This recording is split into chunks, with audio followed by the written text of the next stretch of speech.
Today we're going to show you how we prune our cherry tree. As you can see, it's gotten quite tall and dense. Here we have a graft we did a while ago. We'll start by removing the string we used to hold it. It's already fully integrated, so the string isn't serving a purpose anymore.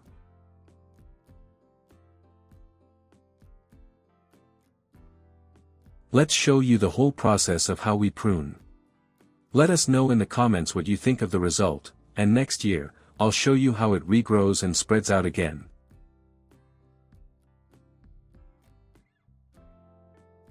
We're not doing a full prune this time, but it definitely needs a good cleanup. Now, as for the graft, it's taken well. It hasn't produced cherries yet, but hopefully, next year it will.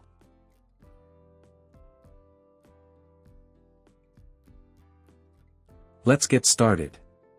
If you find this video helpful, hit the like button, and comment with any questions or tips, it really helps us. We're using a pole saw with a pruning head, makes it easier to reach the higher branches. We'll start at the top and then move on to the rest.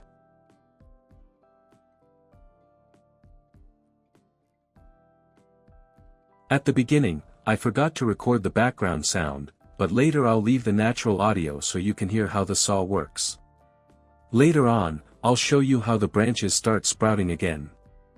The tree was already preparing for next year, forming its cherry buds and new wood.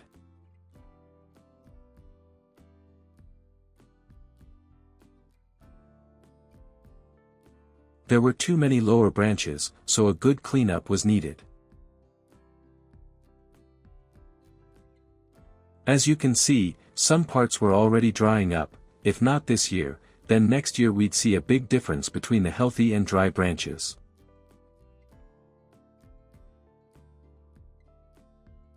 It was very overloaded with growth.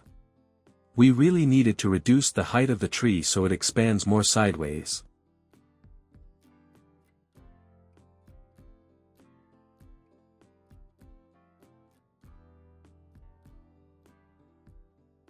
We also pruned the branches that were growing toward the house.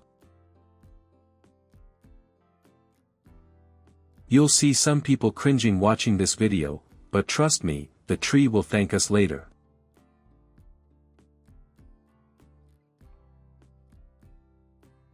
Even now, we're not finished yet, and there's still a lot to do.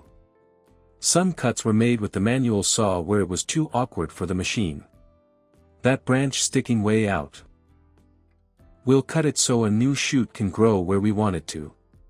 Later, we'll remove other shoots going the wrong direction too.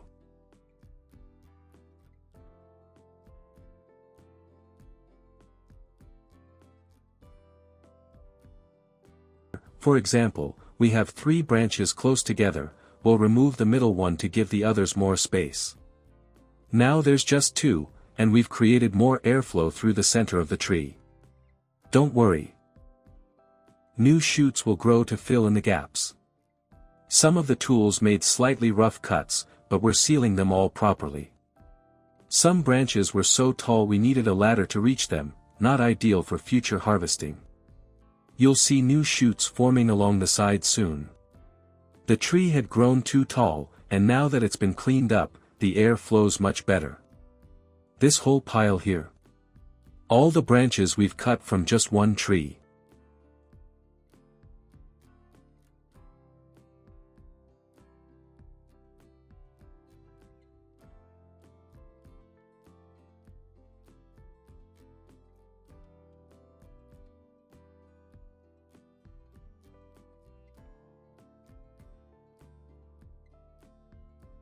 Pruning is one of the most important tasks to maintain a healthy and productive fruit tree.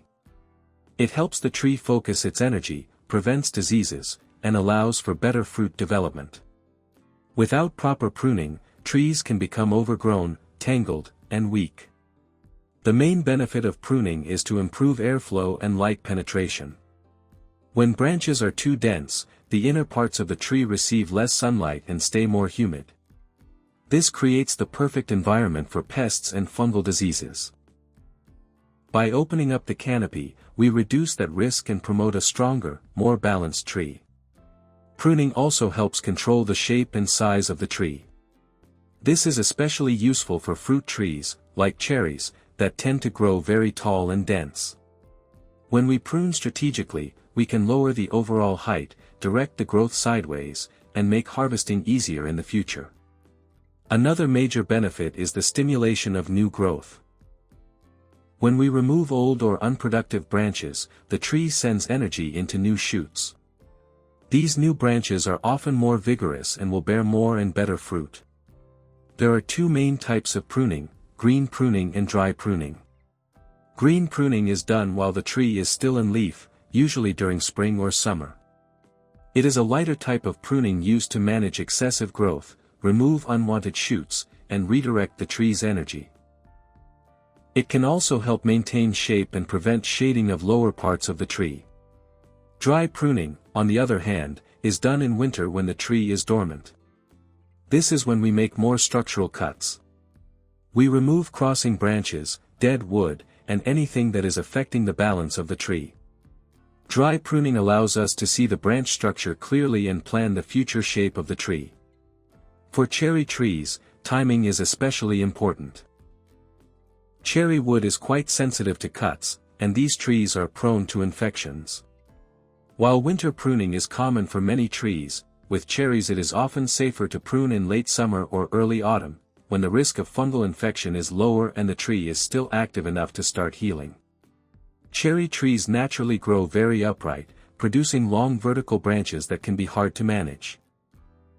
One of the goals of pruning is to open the center of the tree and encourage more horizontal growth. This not only improves fruit exposure to light but also makes harvesting much more practical. If the tree has been grafted, as many cherry trees are, it is even more important to maintain a clear, well-ventilated structure. Too much crowding around the graft union can lead to weakness or disease. When pruning cherry trees, it's important to use clean, sharp tools. Make clean cuts at the base of each unwanted branch, and avoid leaving stubs.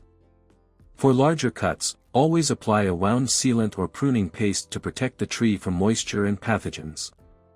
If the branch is small, sealing is usually not necessary.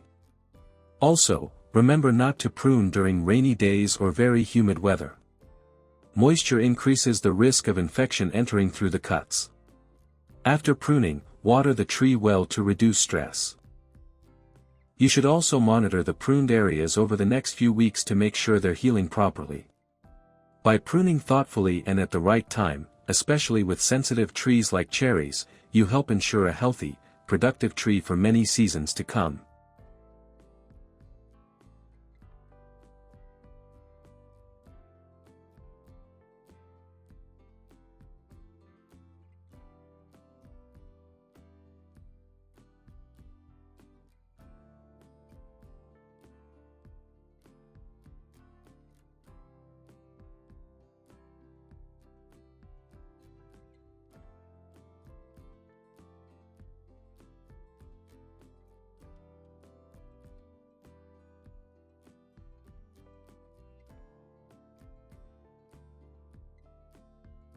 Now we apply pruning paste to seal all the cuts.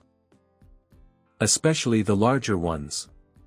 Smaller ones don't need it as much, but it doesn't hurt to use it.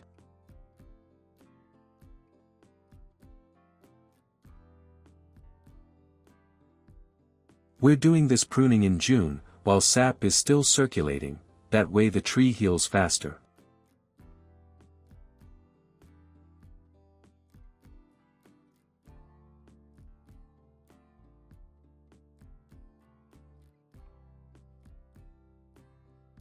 This is the pruning sealant I use. I'll leave the link below in case you're interested.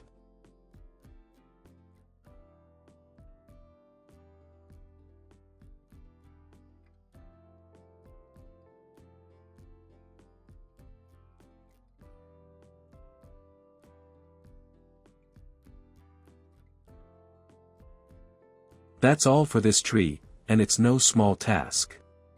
These large branches were growing way too high. And now, we've prepared the tree for next year's growth. It will be ready to bloom with cherries and new wood. If you enjoyed the video, subscribe, give it a like, and I'll see you in the next one.